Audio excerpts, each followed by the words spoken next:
Coming up on Hawk TV, we take a look at the ongoing construction on campus, Student Council's new sponsors, and a veteran teacher who has advice for students. This is Hawk TV for Friday, August 30th.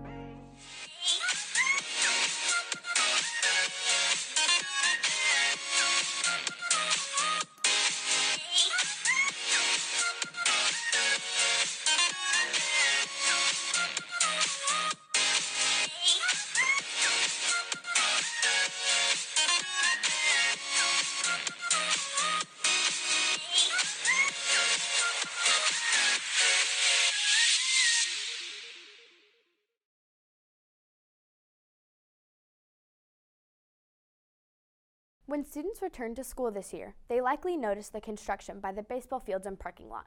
I got to take a closer look into what is being built. In 2017, LASD passed a bond election that afforded campuses to fund improvements and for new facilities to be built. With some of the money Hebron received, the district is building the Hawk Activity Center, a multi-purpose arena. Principal Amy Batten says that there are multiple phases of this process to building this new facility. Right now, we're going through 3 phases of construction. The first one being a practice fields and tennis courts. The second one will be the excavation of the old tennis courts. And then the third phase will be our new activities center. Batten says that the activity center will be eye-catching and state-of-the-art. Besides aesthetically, it's going to be modern. The plans are beautiful for it, and there's going to be a green space kind of in the front that connects, the back of our campus to the activity center, and that's going to be a space where we can hold different, groups can meet. New assistant principal Glenn Kroll is overseeing this project. Kroll says there are many features this facility will include that will benefit the students. It'll be kind of a lowered basketball court, and then students will sit around in upper tiers along it. Also just more storage, bigger facilities, newer facilities that are much needed for the athletes to use as well.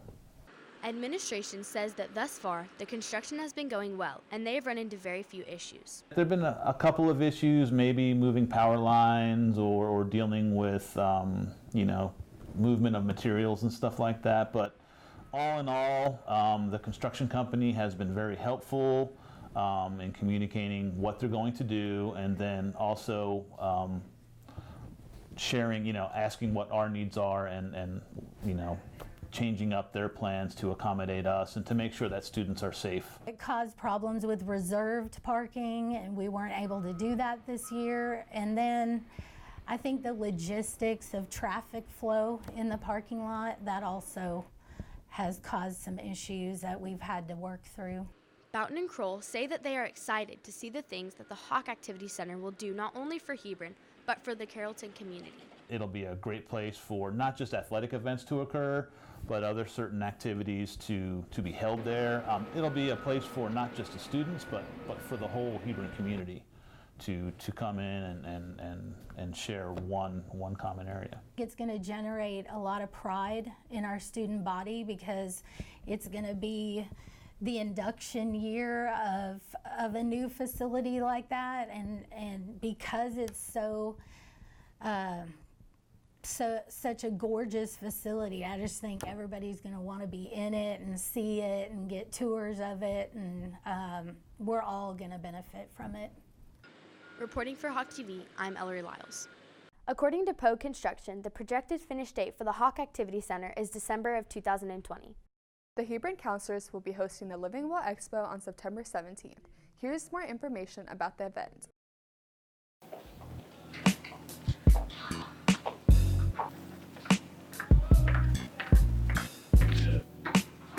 How's school going so far? I already have so much work. Yeah, I get that. There's this thing called the Living Well Expo. The Living Expo what? The Living Well Expo. It's for students to go if they're feeling stressed with schoolwork. There's going to be free snacks, and you can de-stress by doing some yoga and by using aromatherapy, to name a few. Oh, when's it going to be? It's on September 17th during block lunch in the main gym hall. Are you thinking of going? Yeah, sure. Why not? Students will also be eligible to put your name in a drawing to win prizes such as gift cards at the expo. Art teacher Jennifer Russell is the first new head student council sponsor in more than a decade. Ava Caballero Romo takes a closer look at what kind of changes student council will undergo this year. Art teacher Jennifer Russell is one of the new Stuco sponsors.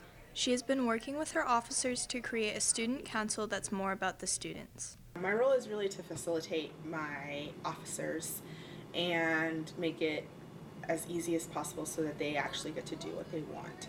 So I do a lot of the paperwork and a lot of the behind the scenes stuff, and they get to do they get to choose what they want to do. Like they're really hands-on on homecoming this year. Stuco President Carissa Timish says the experience with new sponsors has been good so far. We're taking it just kind of one step at a time to just kind of see what works for us and what doesn't, and that's really what Ms. Russell has been doing, and it's been great. Russell says the officers take on the most responsibility in Stuco, taking on leadership roles of the organization. I want student council to be about leadership and the students having said leadership. Taylor Piers, another new Stuco sponsor, says she wants to create an environment that includes everyone. Ms. Russell and I are both very passionate about Hebron, and we're both very passionate about our students. And whenever the spot opened up for a new student council sponsor, both of us decided that we wanted to do it together because we think that building a school culture where all of our students feel not only, safe, but they also feel welcomed and encouraged to participate. Russell says she wants to make the organization something that students are proud of.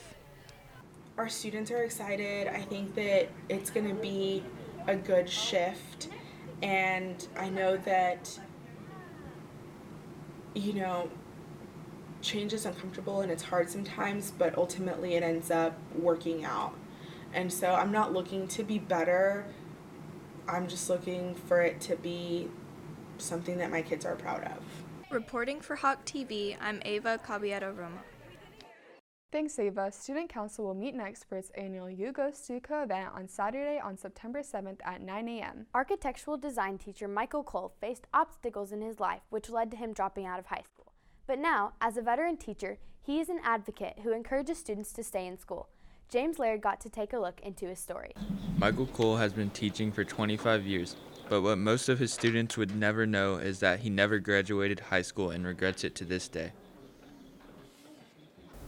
I had a lot of teachers that really didn't seem like they cared too much.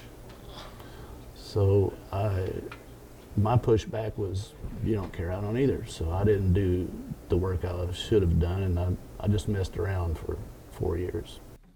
During school, his parents divorced, he failed classes, and says his only escape was track. Cole says track was the thing that kept him in high school until his senior year. But after dropping out and thinking he could survive in the real world, Cole says things went downhill fast. It was hard to get a job without a high school diploma. People would look at my application and go, "Oh, you didn't graduate from high school?" I said, "No." And they would, "Oh, okay." They would kind of give you the short order interview right after that, as soon as they'd find out that information. So I could tell at that point that it's over. After surviving 2 years working odd jobs, Cole was introduced to Job Corps, a government-sponsored entity to learn trade. There, he learned to be a carpenter and earned his certification. Cole says he went on to get his GED and take exams to get into college. Though he was on the right track to success, he says he didn't take college seriously. I met my wife in college, and she's the one that pretty much turned me around to say, "You need to get out of here." Cole's wife, Christy, says she knew he had potential. She says he didn't have a lot of family support, and she knew he needed someone who was interested in his success. We started dating, and so I really wanted to make sure that his future was, going in a good place, because I saw long-term things for us. Christy says that Cole is a good husband, father, and teacher. He has a very big heart, and sometimes that gets him in trouble because he gets deeply involved in people's circumstances and in their good times and their bad times. Anybody that doesn't know him really should get to know him, because he's a really fantastic person. Cole says that his favorite part of being an educator is making a difference in students' lives. I enjoy working with young people because I like seeing the light bulbs come on. I had those light bulb experiences also, and seeing kids go, oh yeah, I get it now. That's rewarding. Cole says his story is an example of how dropping out of school doesn't work out well for the students. Just stay in school. Don't drop out. I'm here to tell you that it doesn't work out the way you think it's going to. Reporting for Hawk TV, I'm James Laird. Thanks, James. Cole previously worked at the Colony High School, Arbor Creek Middle School, and this is his first year at Hebron. If you are interested in taking architectural design, talk to your counselor. This school year, Amy Batten became Hebron's third principal in its 20-year history. We asked her 10 questions to get to know her better.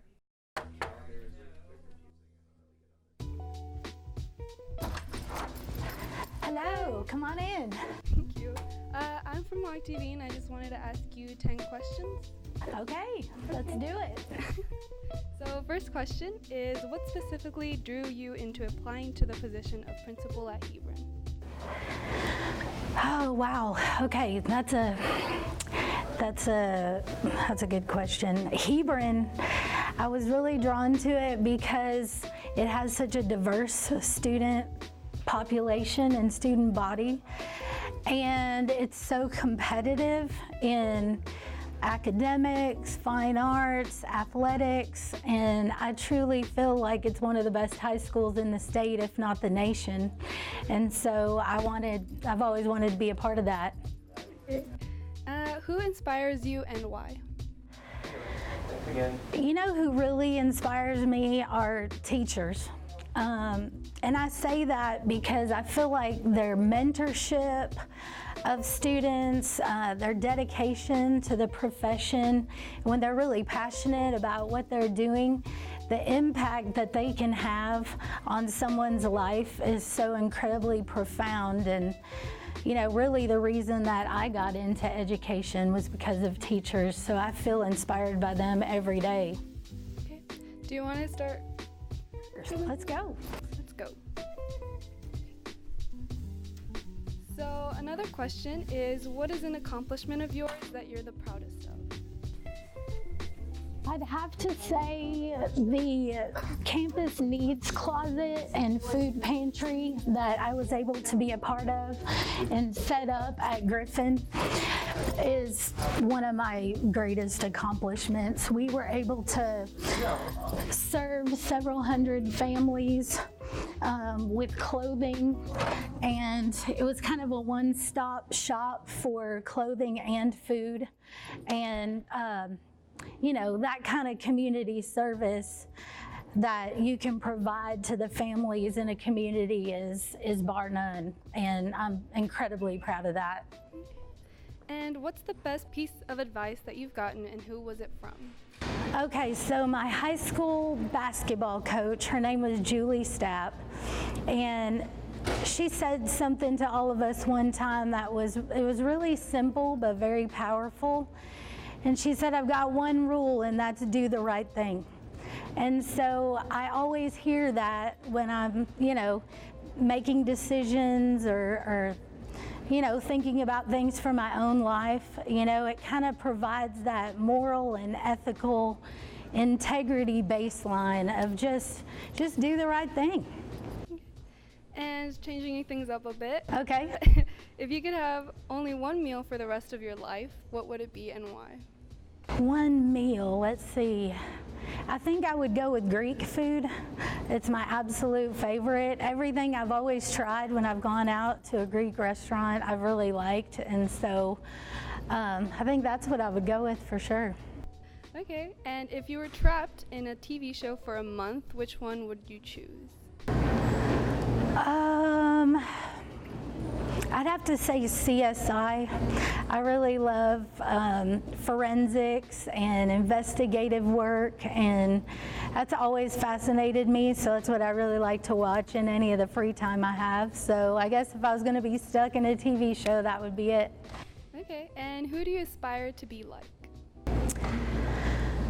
I gotta say our superintendent, Dr. Rogers, if you don't know him, he's an incredible man. He loves students and teachers and staff. He's a family man. He's faithful. And he's an incredible advocate for Texas public schools. And, you know, he's down in Austin fighting for us all constantly. And if I could be like anyone, I would want to be able to have that balance like he does between all those different things. Okay. And if you could describe Hebron in 3 words, what would they be?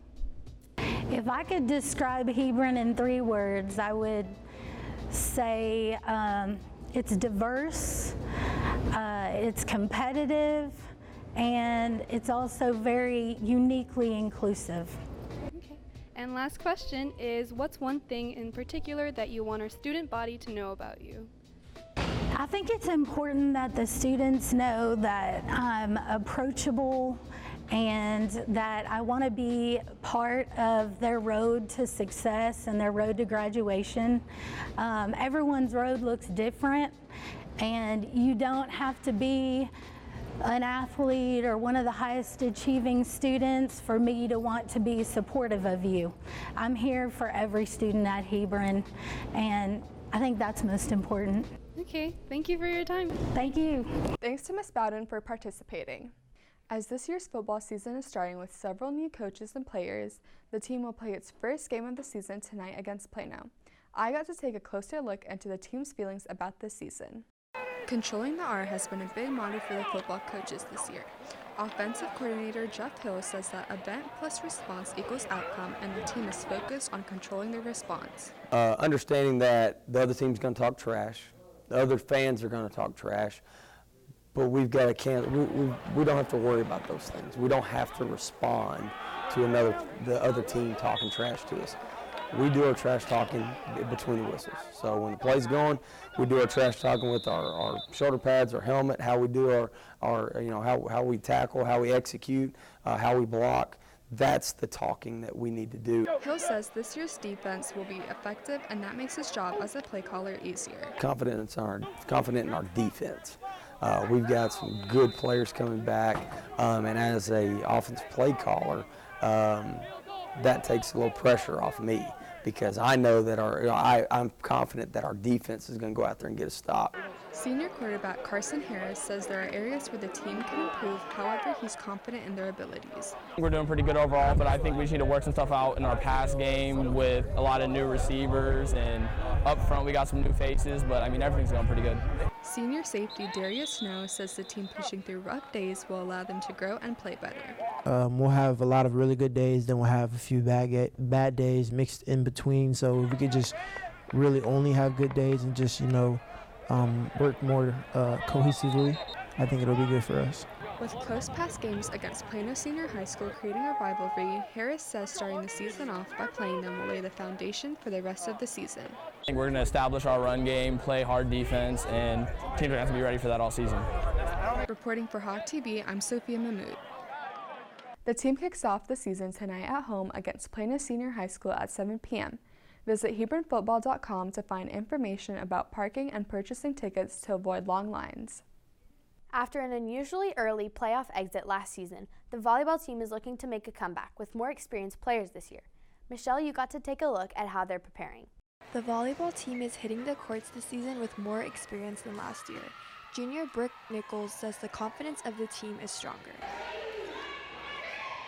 I think it's a lot more competitive than last year. I think we have a better lineup set and a better foundation for season to come. We're still in preseason, so I think for district and stuff, it'll be a lot better. Coach Karen Keeney says it is important for the team to remember where to go with the ball in order to stay consistent.